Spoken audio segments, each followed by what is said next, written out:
We are on page 37 in the handouts. Chapter 2, we're middle of chapter 2, and the plan is to conclude chapter 2 today. So what have we been learning in chapter 2 so far? Let us review briefly. It's like that we're back in the momentum and we kind of have our feet firmly on the ground and we can move on forward. Tanya, the first real premise of Tanya, the launching point of Tanya, is the idea that every single Jew possesses two souls, not one soul. Saying that a Jew possesses one soul is itself a big idea that has to be explained a lot. But Tanya says, no, you got two souls, two absolutely distinct and independent personalities within you. We have an animal soul. Chapter 1, we spoke briefly about the animal soul, which is also what we call the natural soul. And the natural soul is really the source of our ego, of our natural desires, instincts, personalities. And then now in chapter 2, in this chapter, the Alter Rebbe introduced us to the divine soul, the godly soul. And the godly soul, if you want to understand what the godly soul is, and what its identity is, what its personality is, what its drives are, the godly soul is a piece of God, a literal slice of God within you. And that's your second soul. Now I'll just tell you, in chapter 3, which we'll start learning next week, and in chapter 4, we're going to learn a lot about the anatomy, the structure of the soul, how the godly soul works. Because when we understand how it ticks, what all the moving parts are, we can understand how to manipulate it, how to use it properly.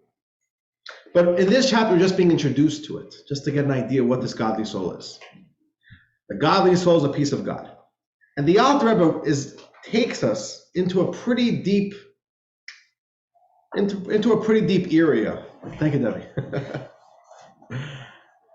Takes us into a pretty deep, conversation and discussion regarding the soul. And there's a question that the Alter Rebbe asks about the soul. The question is, which is a very simple question. If every single Jew has a piece of God within them, within him or her, then why are not all souls equal? All souls should be equal. What does that mean? That's the question.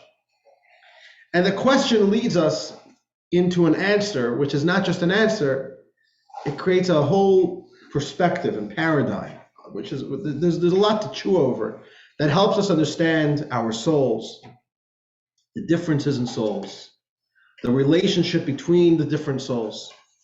And I want to review it with you on page 37. We have a table over here. And I just want to say we'll be going through this very briefly. If you've missed last week's class, you could always catch up and review last week's class and review it in the Tanya, the earlier section of Tanya. It's part 2 in this handout.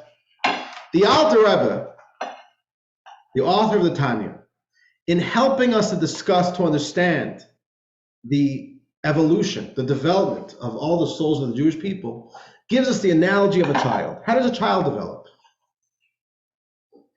Let's go through this table, and we'll start going through the child column, which that is the analogy, the metaphor, and then we'll apply that to the soul as well. Okay, the original identity of a child, if you need to kind of trace a child back to its very first point of existence, it is as a drop from the father's brain. What is a child? The very first step of a human being is as one singular, indivisible cell. That's really what it is. And Chassidus and Kabbalah explain that within that cell, there's energy from the father's brain. And that's really the creative spark of life. And not just the creative spark of life, really all of the child's life, its physical life, its mental life, its emotional life, everything is contained within that spark. The spark of creation, within that one cell. So the original identity of the entirety of the child is a singular drop from the father's brain. And then that singular drop goes through what we call, let's go to the next row, the descent The descent is the 9 months of pregnancy, the gestation during the 9 months of pregnancy. And what that does is it breaks down and develops and unravels all the potential within that one singular cell.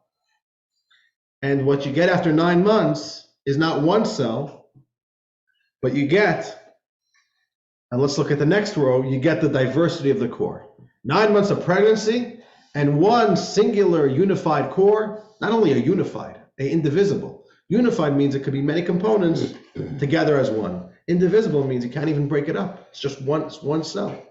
How do you break a cell? It's not two, it's just one. But 9 months of pregnancy and you have the diversity of the core, which is a complete body from brain matter to toenails. And what we've discussed last week is the amazing phenomenon that we all take for granted, that if you would scrape the DNA of literally the brain, the most sensitive part of the body, the most elevated part of the body, the most powerful and potent part of the body, scrape the DNA of the brain, and then scrape DNA of a hair, of a toenail. It's the exact same DNA. So on the one hand, you have all this tremendous diversity within a body, within a human body, all these different body parts, internal organs, limbs, different systems within a body, and they're so different and diverse. And some are more crude and not that sensitive and not that elevated, like hair and toenails, you know, and even skin. Yeah, it's a very artificial peripheral layer of the human being. And at the same time, they're really all one. They're all an expression of the same singular thing. Even the nail is an expression, a manifestation from that singular original drop, the original seed, which was the original version of this child. Now let's apply that to the soul. And the Alter Rebbe says, the Alter Rebbe didn't even say this, the Alter Rebbe just kind of, hints to it, and taking for granted that we'll all understand it. The Tanya, as I'm sure you realize, is written very, very, very dense writing. Not an extra word. Very few words with a tremendous amount of information packed in. So what we have to know about the Jewish people is that the Jewish people constitute one body. All Jews are one organism. And the way to understand the totality of the Jewish people is that each of us are one cell or one part of a body. But we're not different entities. We are really all interconnected. Every single Jew, even though today we have millions of Jews alive, and throughout all of history, what do you have? Hundreds of millions, billions of Jews altogether. We really all begin as one. The same way as a child, even though right now, a human being, I don't know how, I don't know if this is when a baby is born. He's not on here. Alex Green, a pathologist, and I look it up on Google, but he said that a human is 20 to 30 trillion cells, right? 20 to 30 trillion cells, and we all begin as one cell. So let's think about that. Let's say there's trillions of Jews. There aren't trillions of Jews. There's millions of Jews. We all begin as one indivisible original identity, one core, which is, let's start going through the table again, but let's move on to the column of the soul. The original identity of every single soul is a literal piece from God's supernal wisdom. A child comes from the father's brain. A Jew comes from God's brain as well, God's wisdom. So really, all Jews begin as one unified core. We break up into many different distinct souls only later on, which is the next step, the descent. The descent, which is analogous to pregnancy, is the descent through the four spiritual worlds. There are four spiritual worlds. All of our souls travel through them on their way into a body as part of the soul's development. And that's where all the souls of the Jewish people break up from being a one unified Jewish soul to many Jewish souls. The same way the one cell that is the starting point of a child breaks up into many different cells of the human body. And what does that create? Let's look at the next row, the diversity of the core. You have an entire Jewish people. You have the complete body of the Jewish people, all the way from saintly leaders down to the simplest of Jews. So here we have this idea that there are different levels of Jews, different types of Jews. There's one Jew which is associated with, let's say, the head. There's another Jew which is his soul is associated with the hand of the Jewish people. Some are the right hand, some are the left hand of the Jewish people. Some are the right foot, right? Some are the nervous system. Some are the, what other systems do we got? The digestive system. Skeletal system. Yeah, some are the bones. I'm saying this is how it works. Every Jew has their function. You want to know something? Somebody, it came up in this past course. Trying to remember how. Someone got a little bit worked, someone got a little bit taken aback when he heard I said, not all souls are the same. And he didn't like that. Does that mean there's a lack of equality between souls? So, it wasn't the place then to explain it. But we're absolutely saying this. We're saying some souls are very high level souls. They're like the brain and the heart of the human system. Some souls are like the nails or the feet or the toes, which are lower level souls. Is that a negative thing? Or is that like a downer? Like, oh, we're not all the same. I wish we're all equal. That would have been better. No, we're nothing without the feet. First of all, we're nothing without the I feet, shouldn't say nothing. right? without the feet. Can you imagine if every single cell of the human body wanted to be a head? What would you end up with? One giant head. One giant head. I'm saying no, right? That's not really a healthy human being. So a healthy human being is when every cell and every body part is doing its part. So number one, everybody matters. But also, I think it's very empowering. If I would tell you, if we'd be learning Tanya, and I would drop you the bombshell, it is a bombshell, that all of us have the exact same souls. Do you know what that would mean? That would mean that we're all a bunch of failures. Why? Because there have been much more successful souls around than all of us. So if we've all had the same soul, what does that? That means I'm a failure. I obviously didn't succeed as much as I can. When the Tanya tells us that we all have different souls, it's actually very empowering. You are who you are. And don't compare yourself to somebody else. Somebody else is more successful in a certain area, in getting in touch with their soul, developing their soul. They have a different soul than you, different capabilities. What fingers could do is not what feet could do. Feet could dance. Hands write and draw. It's a different art. Every body part is something else. So it's a very powerful idea over here, just the implication of this idea. Every Jew, there's a lot of implications, the idea that we're all connected. Every single Jew is one. In fact, the Talmud uses this idea to explain the commandment to never be vengeful. You should never act in revenge towards another Jew. The Talmud says, why not? What's the logic of that commandment? To do revenge is,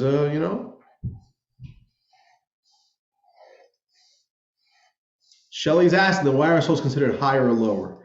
Higher and lower is not saying that one soul is better or worse. Rather, what it's saying is that some souls are more powerful and some are less powerful. Higher meaning it's a more elevated, more spiritually potent. Lower meaning it's not as spiritually powerful. But it doesn't mean that it's better or worse, it just means it's a different function. So Talmud says like this. The Talmud says, why shouldn't you ever be vengeful? It's very simple. Can you imagine, this is the exact analogy the Talmud gives. Can you imagine if the right hand gets upset at the left hand and starts beating up the left hand? What would you say to the right hand? Idiot, you're hurting yourself. You're hurting yourself. Because when your left hand suffers, your right hand is also suffering. So why should you never act in revenge towards another Jew? Who do you think you're hurting? You're hurting yourself. So we see this idea of we're all one unit. Okay, this basically brings us to where we're up to in Tanya right now.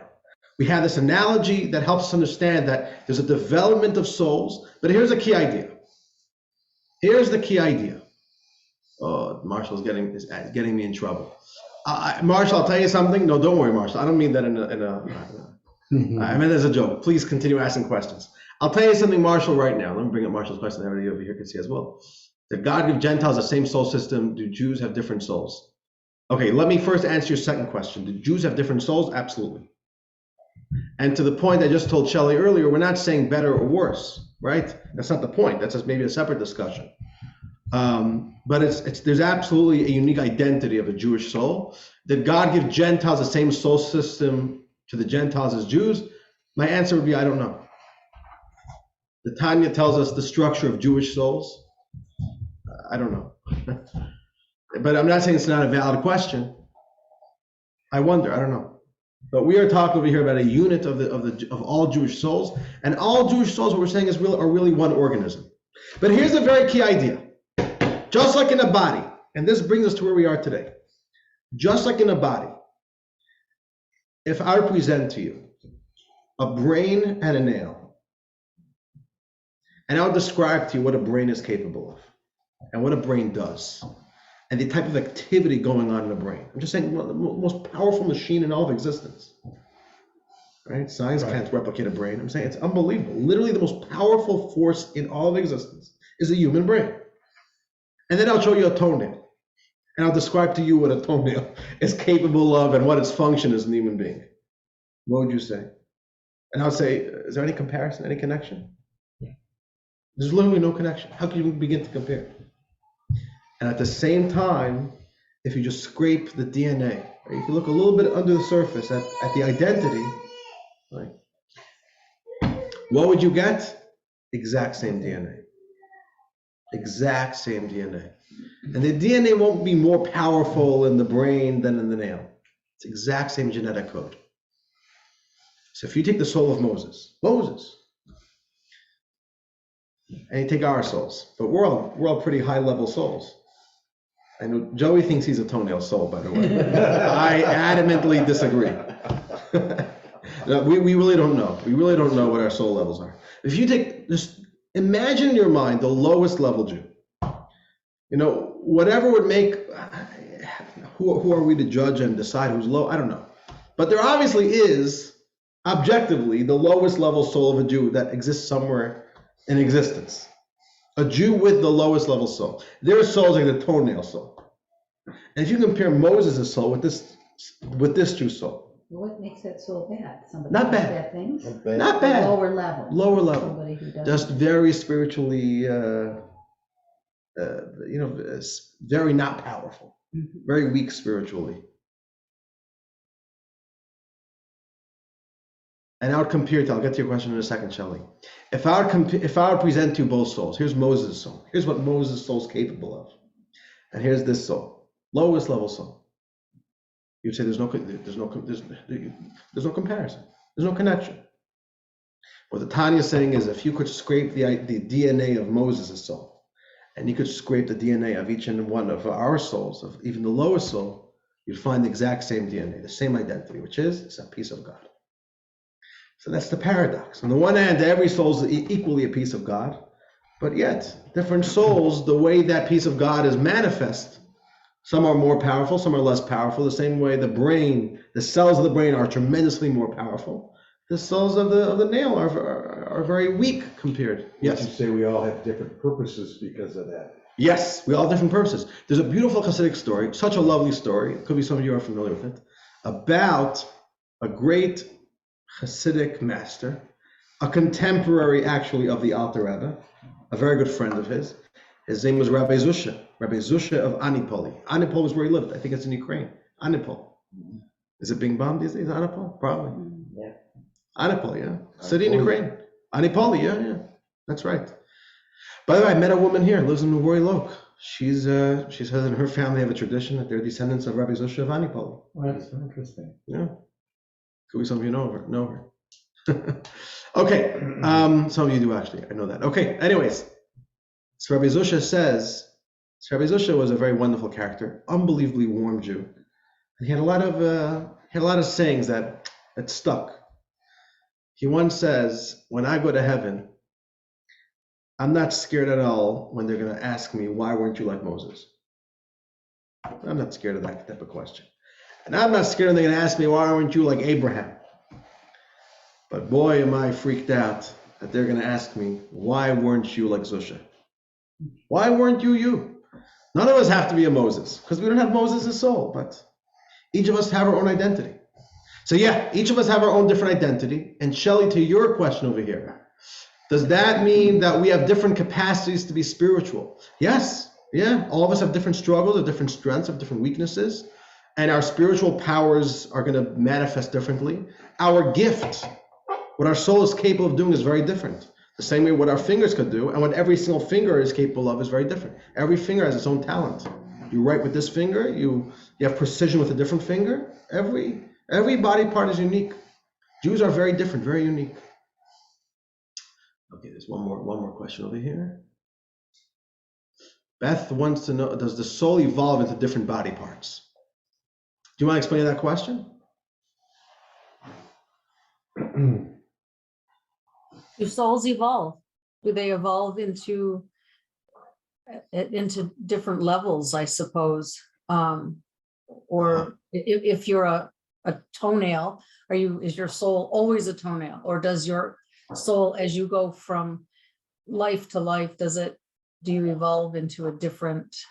Oh, so in different lives, that's already a different question. What happens in a different lifestyle, in a different lifetime. But during a particular lifetime, I don't believe souls are capable of changing. Okay. The same way, once a cell becomes a part of our body, it stays there, right? Unless you do plastic surgery, right? Is there spiritual plastic surgery? You take a soul and move it into a different, I don't know. All right. But that doesn't mean that we can't develop the soul and get more in touch with the soul and bring out the depth of the soul. Souls are very, very complex and deep entities. This brings us right now to part 3 of chapter 2 on page 37. And the Alter Rebbe is now going to teach us that now that we understand this concept, that all Jews are one unit, every single Jew, each of our souls, so to speak, represents a different part of the body. Now we can understand what the role of Jewish leaders are. What the role of a Jewish leader is. Jewish leaders is a part of how God created the structure of the Jewish people. At the very moment where God decided he's going to take the Jews as his own people out of Egypt, that's where it all begins. God does that from the very first moment. It begins with a Jewish leader, which is Moses.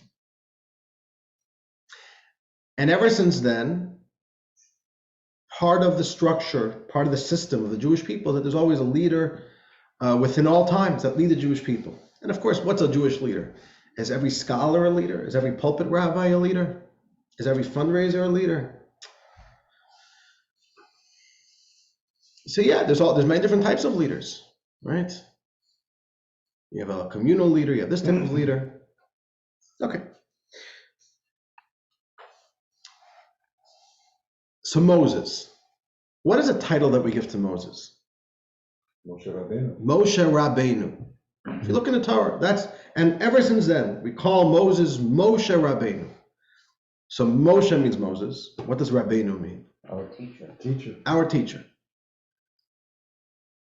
Rabbeinu is really, there's Rabbi, that means our teacher, and Nu means ours in Hebrew. Nun Vav is Nu, ours. It's our teacher, our Rebbe, and that's really where the word rabbi comes from. So the first Rebbe was Moses. That's really what it means, a Rebbe. Okay, what does Rebbe mean? It's an important word. This is the title. This is actually the only title we give to our top leader. What does that even mean? What are the powers? What makes this person a Rebbe? So let's one thing at a time. To teach. So it can mean to teach. On the most basic level, that's what it means. So Rashi, in the Torah, asked this question: what does the word Rabbeinu mean? What does Rebbe mean? What's the definition in the dictionary books? Rashi says like this: the word Rebbe is an acronym. The word Rebbe has 3 letters in it: Resh, Bet, and Yud. Rebbe. And the word Rebbe is really a combination of 3 words: Rosh, B'nai, Yisrael. What does Rosh mean? Head. The head. Head of the Jewish people. So head, you could think of it, like the head as in like the leader. No, it's more literal than that. the literal head of the Jewish body. What have we been discussing over here? All Jewish souls form one body. What's the head of that body? That's the leader. What is a head to a human being? That's exactly what a head is to the Jewish people. There's a letter you should know from the Rebbe about this. It's funny, the Rebbe writing about this. The Rebbe wrote this before he even assumed leadership, so he was still a private citizen. It was right after his father-in-law passed away. And when his father-in-law passed away, the Chabad community in particular, but in general, the Jewish community in America felt very at loss. They lost a very important Jewish leader. And the Rebbe wrote a letter, and the Rebbe says, many people wonder, what is a Rebbe? And the Rebbe says, if you start trying to think of different definitions and achievements of what a Rebbe is, you come to so many different examples. A great scholar, maybe even a miracle worker, somebody who's very holy. And the Rebbe says it's true. All of these definitions do bring out one aspect of what the Rebbe is and was, but none of these truly define what a Rebbe is. What is the Rebbe? It's what Rashi tells us, the head of the Jewish people. Let's think about all of our diverse body parts within our own bodies. What is the head to our body? What is the relationship between my finger, my toe, and my head? The head directs, the rest is on. Number one, it directs. So in other words, let's think like this. How does the finger know what to do? Or in other words, how does the finger know it's a finger? The cup. The cup, the head. The head tells every cell of the body, this is who you are. This is your function. That's number one. What's number two? What else does the head do? Makes decisions or contemplates itself, reflects on itself. It reflects. Wisdom. It gives wisdom. Direction. Direction, maybe that's similar to what. I'll tell you something else. I think this is part of what you said earlier, Stuart. Number one, it gives every body part its sense of identity.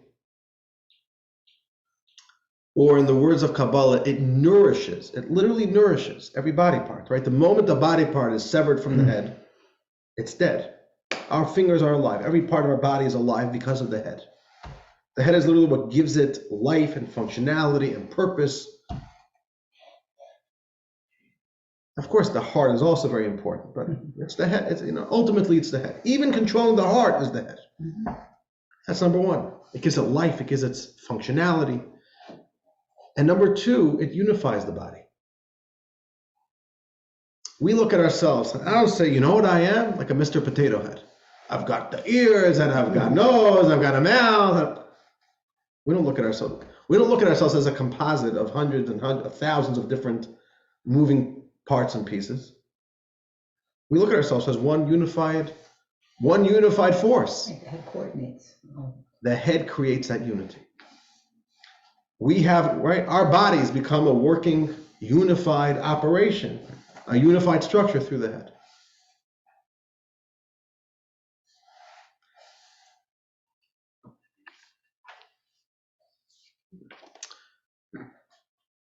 One last point.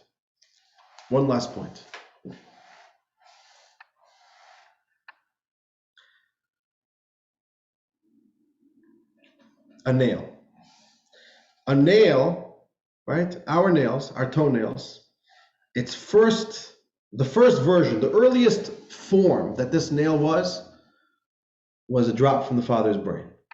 And now what is it? A lousy nail.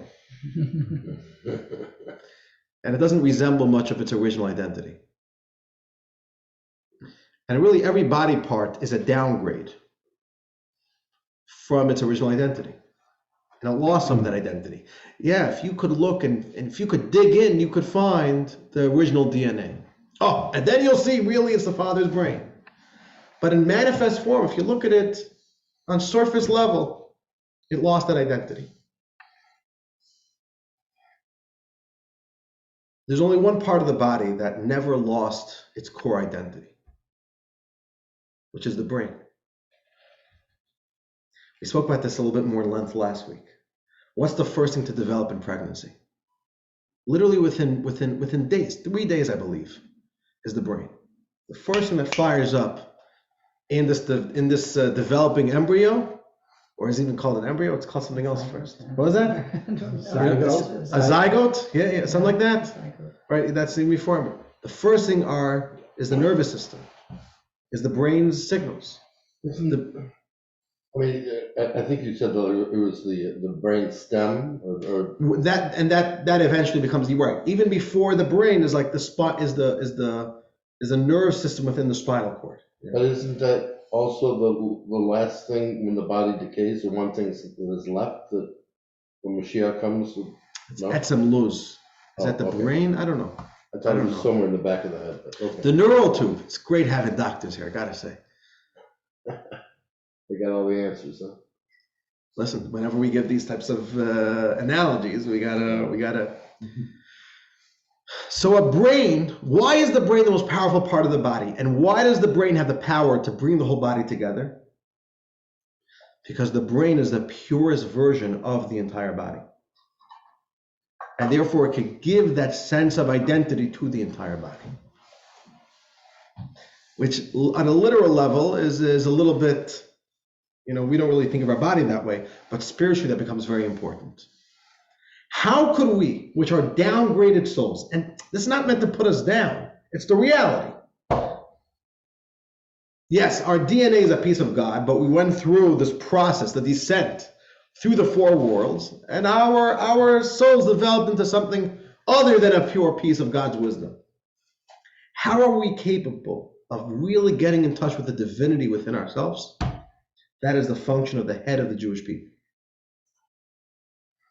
The Moses of the Jewish people, the head of the Jewish people, can give a sense of identity to every single Jew and say, don't look at yourself as a toenail, you are a piece of God. Why? Or in other words, a Rebbe is the purest version of yourself. And when you see the soul of a Rebbe, when your soul gets in touch with the soul of a Rebbe, your soul sees its true identity. And it unleashes the power within a soul. And that becomes a spiritual function of the head of the Jewish people.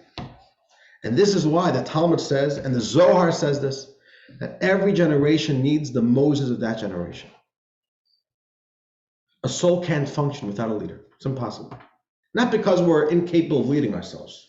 Not because we don't have a GPS to make our way through the 40 years in the desert. That's not what really the Moses is about. Moses allows every soul to get in touch with its own identity, because the soul of the tzaddik, of the Rebbe, is the purest version of our souls ourselves. And then, of course, you have also the other elements of the head. The Moses, the leader, the Rebbe, gives every Jew their sense of identity, their sense of purpose. It creates Jewish unity, that all Jews work together, that we are a force that can answer the call of the hour. Let's read. All right, let's finally read some Tanya. Page 37 on the bottom. Part 3, a leader's soul. This constant bond between all souls, even of the lowest level, with their original source, is possible. How could we still be connected with God? It's possible because the souls of the simple folk are nurtured and energized from the souls of the tzaddikim, the spiritual giants, and the saintly scholars, which are the heads of the Jewish people, right? Look at that wording, the heads. And it's clearly in the Torah, the Rosh, the heads of the Jewish people in their generation. Every generation needs the heads, which serve to be exactly what the head is to us. And that gives every soul the identity, the gift of understanding who they truly are.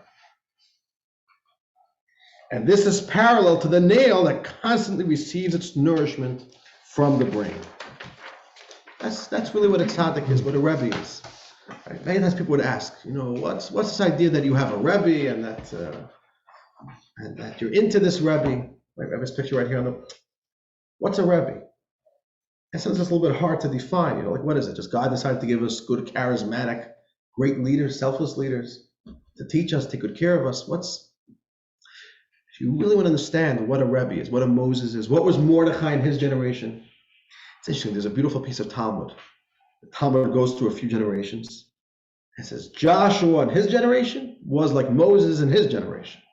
Rabbi Shimon Bar Yochai in his generation was like Moses in his generation. Mordechai in his generation was like Moses in his generation. Thomas trying to say there's really Moses lives in every single generation. You need a Moses. Jewish people can't live without a Moses. There always has to be a Rebbe. So who's the first Rebbe? Moses. And now we understand why. A Jew needs it. For a Jew's soul to properly be activated, for a Jew to be able to connect with God. By the way, what does it mean to connect with God? It doesn't mean to connect with something outside of us, out there. What does it mean to connect with God? It's really connecting more with yourself. God is within you. So when we get more in touch with ourselves, get more in touch with our souls, that is called connecting with God. That's where God is. God is inside. Connecting with God is actually a very personal journey. It's a very you're not going somewhere else to try to find God. Okay, but that's the concept. This is what a leader is. Let's continue reading, page 38. And now that we know this concept of what the role of a leader is, the Alter Rebbe says now we can unravel and demystify a very even troubling statement in the Talmud. There's a piece of Talmud which, if you look at it on the surface, is quite troubling. Quite troubling. Let's read. Top page 38. This explains a teaching of our sages of blessed memory in the Talmud on the verse. There's a verse in the Torah, and attach yourself to him. Talmud says like this. The Torah says there's a mitzvah in the Torah. The Hebrew is uledafka bo. A Jew should connect with God. The Talmud asks a very simple question. Sounds like a wonderful concept. How do you do it? How do you connect with a God that you can see and hear and touch and feel and smell? A little bit difficult to connect with something which is totally outside of your senses. So Talmud gives us a very simple piece of advice. Let's read. That anyone who attaches himself to a scholar is considered by the Torah to have attached himself to the divine presence literally. You want to connect to God? Make a connection with the great saintly scholars and leaders and tzaddikim of your generation. 1 second. Does that make sense? I want to connect with God. What are you sending me to people for? A great leader, that's connecting to God? How do we make any sense of that? What's the answer? It's very simple. What does it mean to connect with God? To connect with your own soul. How do you find the true identity of your soul? You need your head for that. For a toenail to, so to speak, get in touch with who it really is. A piece of the Father. I belong to this body, which is a piece of the Father. Oh, Dr. Joel Lieb, you are my scholar. We got to talk about that.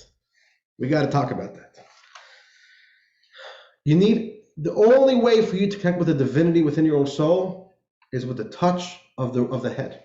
Without the head, there's no identity.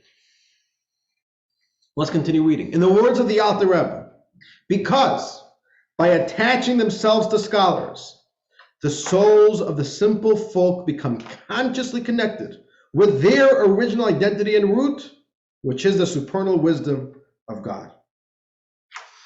You want to get in touch with God? You want to get in touch with your own soul? You need to have the best version of your own soul to look at and allow your soul to see its own potential, its own identity. And by the way, it's so interesting. You know, thousands upon thousands of people met the Rebbe and interacted with the Rebbe. And the Rebbe had a very big power. You know, if we want to talk about our generation, the Rebbe had an unbelievable power, which even seems very supernatural. The Rebbe really touched people, and in a way which is a little bit, it's mysterious. It's beyond what you could logically explain. The Rebbe touched certain people just by a look, just by a quick word. You know, for example, towards the end of the Rebbe's life, the Rebbe in general made himself tremendously accessible to people. Anybody wanted to be there. The Rebbe just gave of himself. The Rebbe never said no to seeing people. And they were always found creative ways to meet people, even when the demand was just impossible for the Rebbe to even be able to handle. And towards the end of the Rebbe's life, the Rebbe would do something called Sunday dollars. Every single Sunday, on the day when people had the most flexibility of time, The Rebbe would pray in the morning. The Rebbe's morning service was 10 a.m. He'd finish 10:45, 11 a.m. About 11 a.m., the Rebbe was standing in the hallway outside of his office, greeting anybody who wanted to see him for dollars. Men, women, children, Jew, non-Jew, religious, it didn't matter. There was no, all you had to do was wait online. As long as you wanted to wait online, you could see the Rebbe. And it was a long line, so the line would move quickly. You didn't really have the chance to really speak with the Rebbe much. Usually it was a very quick 2 or 3 seconds. You saw the Rebbe and you moved on. Sometimes a little bit more of a conversation. You could tell the Rebbe something very quickly. Usually that was it. You didn't have much of a chance to interact with the Rebbe. And such an interesting phenomenon. People were very moved just by meeting the Rebbe once. You know, somebody can meet the Rebbe, and where after they meet the Rebbe, they'll say, you know what, I want to go buy myself tefillin. I want to put on tefillin. 1 second. Did the Rebbe tell this person to put on tefillin? No. The Rebbe gave them $1 for charity and said blessings and success. That was the Rebbe's, that's what the Rebbe would always say. Bracha v'atzlacha, blessings and success. That's the whole thing. Now you want to change your life all of a sudden? It's a mystical phenomenon. It's a spiritual phenomenon. It's the soul of the head getting in touch with the soul of another body part. I have a question. Sure. We are to attach ourselves to someone, the Rebbe, or whoever is that person in our generation. That's great. He's in New York. What about, How do we do it? How do we? Oh. How do you connect? What's the art of connecting with a Rebbe? First of all, that's a very good question. How do you do it? Practically speaking, it's in any way that you could really find a meaningful way to do it. Any way that you could kind of connect a connection between your soul and the Rebbe's soul is very important. So the number one thing, which is what the Rebbe would always tell the Chassidim to do, especially before the Rebbe became Rebbe, there was a whole year where his father-in-law is Chassidim, and the generation of his father-in-law, once his father-in-law passed away, how did we connect with the Rebbe after he passed away? And they would say you have to go to his resting place, because the soul of the tzaddik is there at the kever, at the ohel, at the resting place. And when you go there, that's a place for your souls to meet. Number 2 is learning, digesting the teachings of the Rebbe. Why? When you digest the teachings contain the energy of the soul. That's another way to bridge the connection. So those probably be 2 of the most important ways. That's why for me, I make it a priority. A few times a year, I need to go to New York and visit the Rebbe's ohel. It's impossible for everybody. Right, it's not possible for everybody. Right. It's still possible. We should definitely do it. We should definitely go. But any way that we could do it, to connect an active connection, where we bring the Rebbe's soul into our lives and we can create that bond, a soul bond. Let's continue reading. Right? We're up to the paragraph and once connected with supernal wisdom, they are connected to God himself, since he and his wisdom are one, and he is the power to know, etc. Okay, this paragraph is a little bit deep. This paragraph goes back to earlier in the chapter. The Alter Rebbe explained this, already gets a little bit philosophical. That one, to connect with God's wisdom, you really connect with God's essence, with God himself, because God and his wisdom are one. Okay, but this is already a philosophical idea. Let's not get lost in that. The point is, for a Jew to get connected with the purest version of who we are. Who am I? I'm a piece of God. The tzaddik is what activates that power, that conscious connection, and allows us to truly be in touch with the true identity of our soul.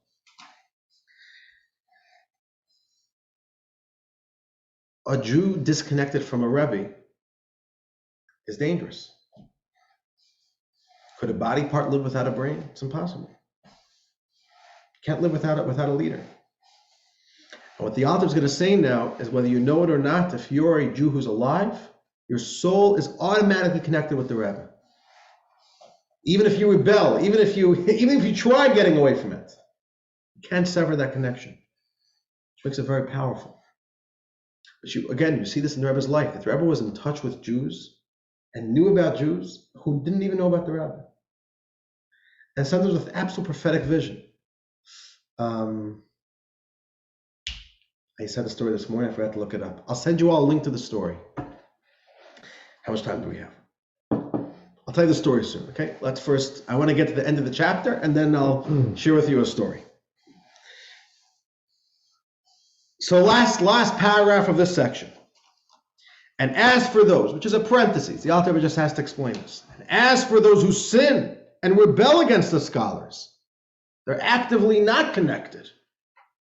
The Alter Rebbe says their souls are still nourished from the souls of the scholars, but indirectly so, in an indirect fashion, which in the language of Kabbalah is called from behind. The Hebrew word is acharayim, so to speak. Okay, this concept of a connection and the nourishment, but on the level of acharayim in an indirect way, we'll talk about that in a later chapter of Tanya. It's a very big concept in the language of Hasidus, the language of Kabbalah, the language of Jewish mysticism. Well, let's not get lost in that right now, but the basic idea is every single Jew has a connection with a scholar, because it's impossible to not. A soul can't function without being connected with the tzaddik, with the Rebbe of his generation. On my phone. Yeah. But it could be in a strong way, it could be in a powerful way, it could be in an indirect way. Okay, Linda, that's a good question. We'll talk about that soon. Okay, Dr. Lieb, that's a good question. How do you know which Rebbe is the one to follow? And Dr. Lieb says, you are my scholar. Dr. Lieb, I don't know if I'm qualified to be your Rebbe, but we have a Rebbe. That's the good news. You know, usually God makes it quite apparent who the leader of the generation is. And usually we don't have to do much guesswork, whether it's Moses or Joshua or Mordechai. And these leaders make themselves selflessly available to us. And there's another question which could discuss, at least I'll put it on the table. So what happens with the Rebbe after his passing? Does that sever the connection? Does that make it inaccessible? His soul is still around. The answer is souls don't die. And what makes that leader connected with the souls of his generation is not just that he is physically alive, but that his soul is associated with the souls of that generation.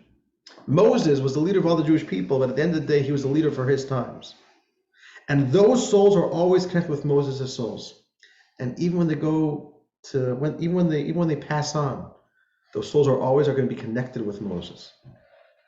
And the Jews of the generation of Mordechai, even after their passing, is a connection. This is one unit of the Jewish body. And even after the passing, if you're part of that unit, which these things we don't know exactly when the era ends and begins. As long as you're part of that unit, this leader is your leader. And forever and ever, you're part of that one generational entity, one unit. But you yourself are probably not of that generation for the Rebbe. That's the question. So how do you define generations? I would say his presence, where he's actually communicating, at least in a corporeal way, he died before you were born, I'm thinking. No, I was alive, but I hear your point. Yeah. So how do you define? Okay, you know what? We have 4 minutes left. Right. I want to read the last part of this chapter, which is a very simple concept. I'll tell you something very interesting. Tanya has 2 versions. There's 2 editions of Tanya. There is the initial draft. There's a final version. Mm-hmm. Why? Because Tanya was first published in manuscript form. It wasn't a book. It was booklets, which was manuscripts. We learned about this at the very beginning when we learned the introduction of Tanya. After many, many years of Tanya kind of just traveling around unofficially in manuscript form, the Alter Rebbe decided it's time to publish the Tanya, edited the text rigorously, which means didn't just copy edit it. Really rewrote really the whole book. And there are some significant additions or changes. One of the biggest significant changes is in chapter 2. In the original version of Tanya, chapter 2 ended right here. In the final version of Tanya, the Alter Rebbe added this last section, which is like an endnote to this whole chapter. And as you see, this part of Tanya is called, Who Determines Your Soul Quality? Who decided what part of the Jewish body I am? So none of us know what part of our body is. Only the Rebbe knows what our body part is. If we're a nose, if we're a finger, if we're the digestive system, right? Are we a bone? Are we flesh? What is it? Who determines that? And from a scholarly perspective, it's actually a difficult question to answer. does God determine it, or is there maybe some human determination as well? And what the author is going to get to is that God is the exclusive decision maker, deliberator, in choosing what your soul is. God plans out where in the Jewish body you are going to function, what your identity is going to be. That's basically the whole section of Tanya. Let's read it inside. The Alter Rebbe begins this discussion, this little mini discussion of the chapter, by quoting a piece from Kabbalah, from Jewish mysticism. Let's read. Bottom of page 38. It is written in the Zohar and in the Zohar Chadash. And if you want to look it up, you could open up that book and turn to page 11a, and you could read this in the source. It says like this: the main determining factor of the soul's quality is the sanctity during the actual sexual union, which the Zohar says simple folk usually fail to do, etc., which explains why their children are also simple, quote unquote, possessing ordinary souls. So the Zohar says that the intent and the sanctity, the energy and the intent that the father and mother have during the sexual union, which will create this child, that is what determines the level of the soul. The holier that moment is, the holier the child's going to be. The more crude and, a less selfless and holy and beautiful that moment is, the lower level quality that child's going to be. So the Alter is going to say like this. Let's read. Page 39. The Alter is going to say that's true, but you got to know what you're talking about. Let's read over here. However, this concept is not referring to the soul itself, but rather to a specific component of the soul. You see where we're holding? Page 39? Yeah. Every soul, without exception, possesses a garment. In the language of Kabbalah, every soul has something called a garment. It is this garment that is derived essentially from his father's and mother's nefesh. So the parents and the holiness, the sanctity within the union of the parents that created this child, that creates the garment for the soul, not the soul itself. Okay, what's the garment? Let's continue reading. The garment is a kind of spiritual interface through which the divine soul interacts and interfaces with the world around it. It's like an outer layer of the soul. There's a soul, and then there's an outer layer of the soul through which the soul interacts and interfaces with all of reality outside of the soul. And the Alter says all the mitzvos that the soul does are performed through this garment, and even the blessings that flow to the person from heaven are all given through this garment. So you have the soul, and the soul is one idea, and then you have a garment, and the soul interacts and is activated through this garment. Let's continue. So, if the parents sanctify themselves during the conception, they will draw down a holy garment for the soul of their child. Even if it is a very lofty soul, it still needs the father's and mother's sacred intent during conception for the purpose of its garment. So there's really two separate things. There's the level of the soul, there's the level of the garment. They're two totally separate things. Some people have a very, very special, highly elevated soul, but they have a very low level garment, which makes this soul struggle in expressing itself outside within the world, outside of itself. Some people have a low level soul, but their garment is wonderful, so it makes that soul very easy to, those souls are very easily accessible. I'll give you an example. You want to hear an example? Yeah. Some people, I'm not here to judge, this is just for us. Sometimes, sometimes we can see this within ourselves. Some people naturally get in touch with their soul very easily. They learn a little bit of Torah, they're right away on fire. They get inspired very quickly, which means for them to access their soul, it's a very quick journey. It's a very thin layer, and you're right there by the soul. Some people, they can have a very, very powerful soul, but to get through to that soul, it's a ton of bricks. You got to pull elephant teeth. You talk to them, nothing inspires them, nothing moves them. Once you get through to that soul, you may actually discover it's a very powerful soul. But to get in touch with that soul, takes 6 months of banging.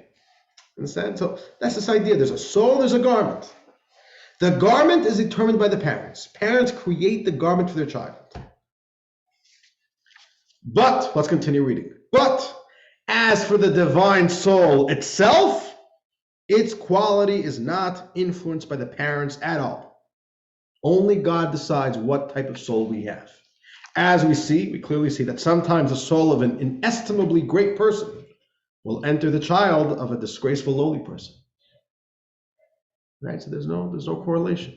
What's a good example of this? Of a very elevated soul coming into this, becoming the child of somebody who didn't deserve that soul? Abraham. Abraham was one of the greatest Jewish souls. And who was he born to? Terach, the idol maker, and wasn't really, the paragon of goodness and holiness. And let's conclude the final paragraph. All this was stated by the Arizal in the Likutei Torah, Parshas Vayera, and in Taimei HaMitzvahs, Parshas Bereshis. And with that, we conclude chapter 2.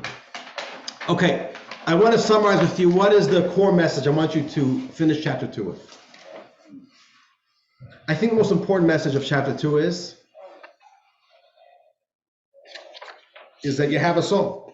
You have a divine soul. You have a godly soul. And no Jew has to develop a godly soul. And no Jew gets gifted with a godly soul if they do enough. Every Jew, from the moment you are born to the moment you die, we all possess a godly soul. And that is a true value of a Jew. That's a true identity of a Jew. It's like somebody will say, I'm a bad Jew because I don't do, I don't do this. I don't believe in this. I'm a bad Jew. People say that I'm a bad Jew. Talk about the Rebbe. One of the things that bothered the Rebbe the most was when Jews put themselves down. And they would always quote to them the opening words of chapter 2. You have a piece of God inside of you. How could you put yourself down? How could you not live with the power? Don't look at yourself down. And we should never also put that in another Jew. Oh, that Jew, they're nobody. They're lost. They're not really Jewish. Ever heard that also? That Jew, they're not really Jewish. Like in the sense of they're born to Jewish parents, but they're not with the program. God forbid. We all have a godly soul. And the good news is we have it already. We possess the goods. We all possess that power. And all that's left for us to do is to get in touch with that power, unleash that power, and live with that power, which the Tanya is right here to help us walk through that.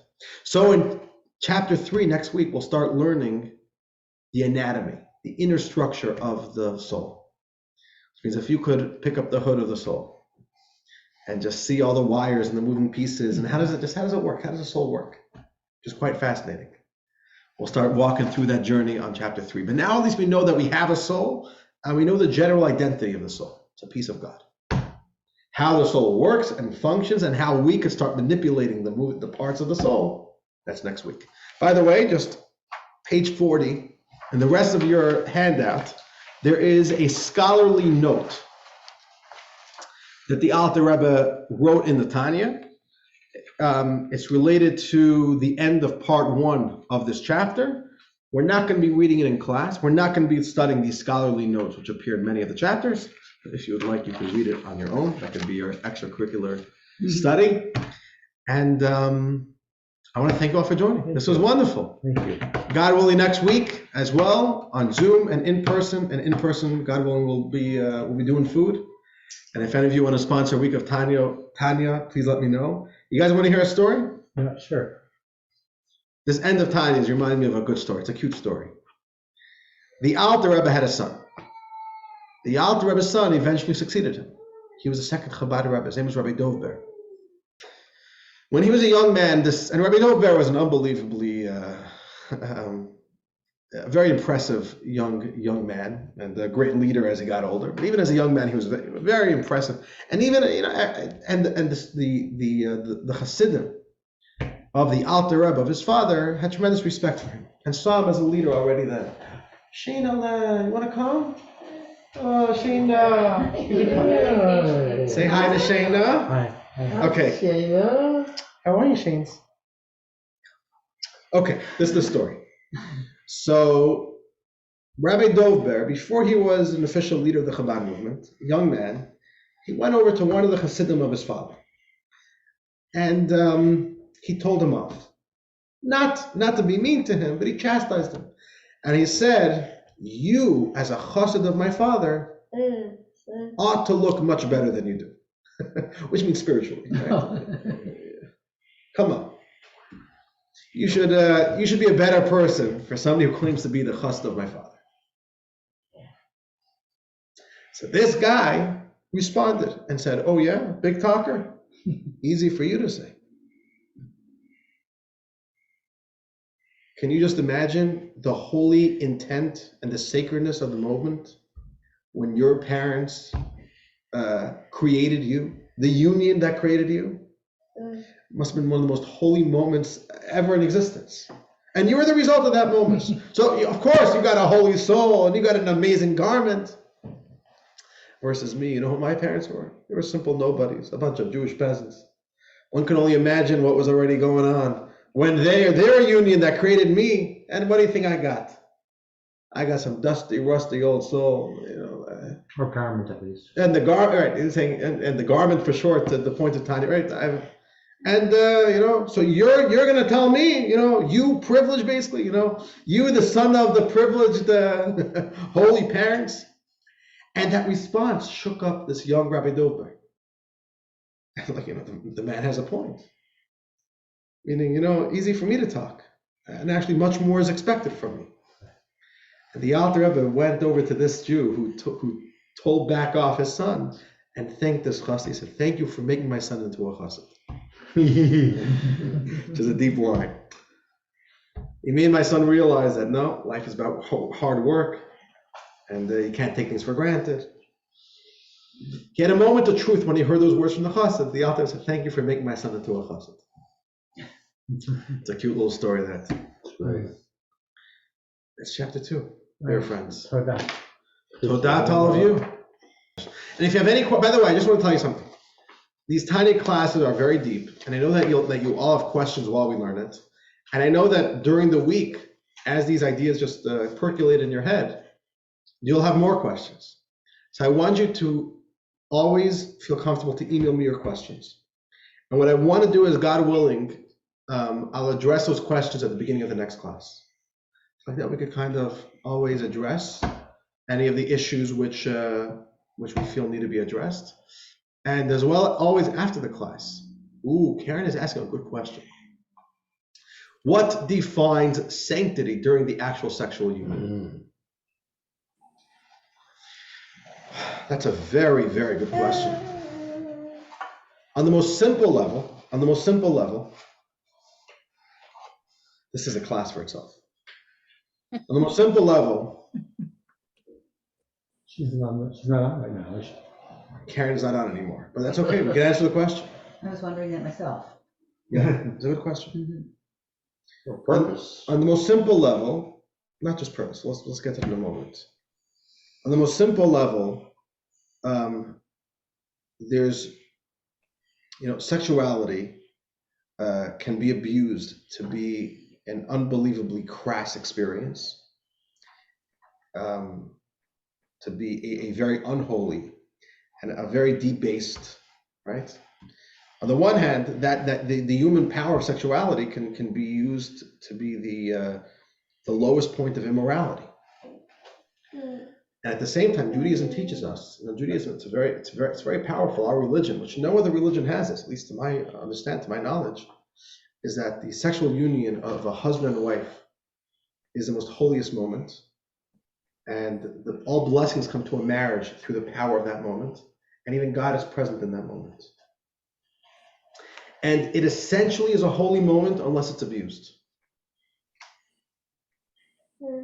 So the most basic level of holy intent and doing it in a holy way is to not do it animalistically, to not do it just for selfish,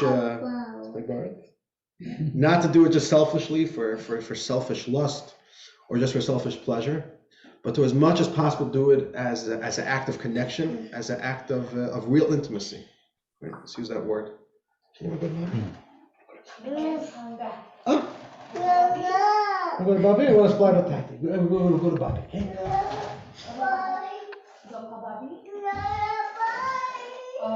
That's the most simple level.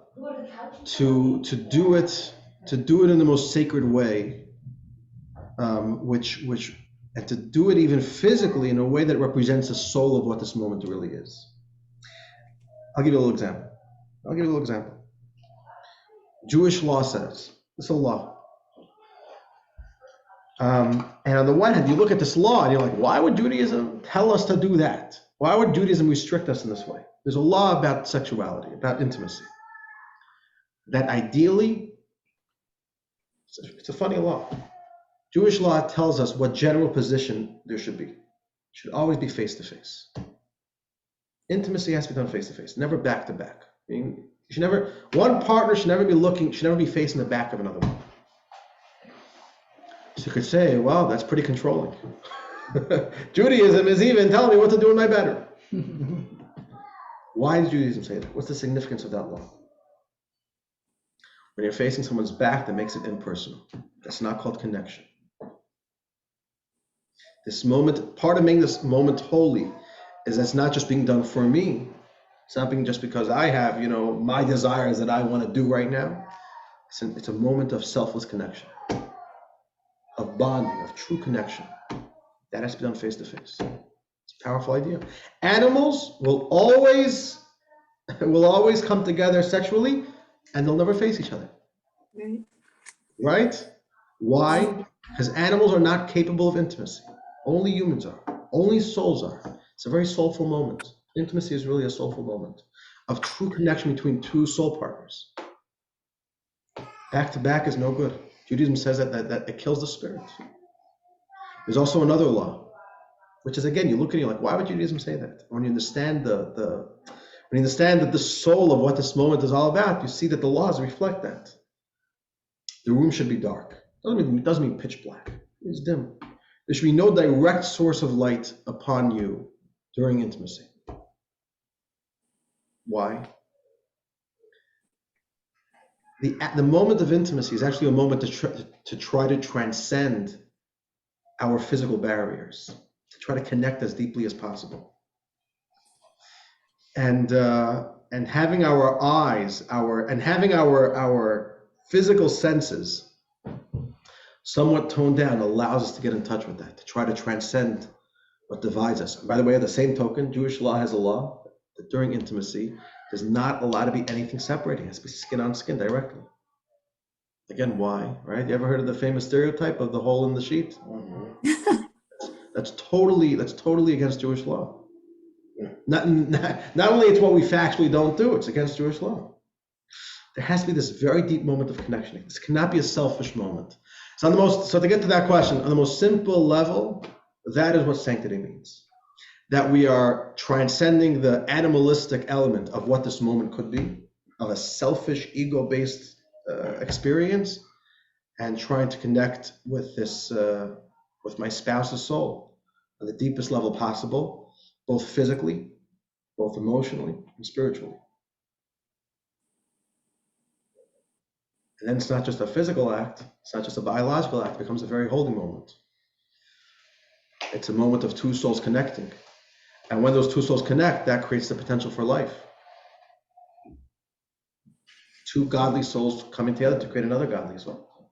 What's more powerful than that? What's holier than that? Mm-hmm. So it's a lot about intent, it's a lot about getting yourself in the right frame of mind. That's what this means. That's what this concept is. Good answer. Is that a good answer? Hillary says, wow. Yeah, I agree with you, Hillary. It's very powerful. Thank you. Hi. Thank you. Good night. Good night, dear friends. Thank you. Thank you. Thank you all for joining. Bye-bye. And we'll see you. Have a good week. Have a wonderful week. Have a good Shabbos. You too. See you all soon. All right. Take care. Bye-bye. Thank you, Rabbi. It was really beautiful. Take care, Shelley. We'll see you. Okay.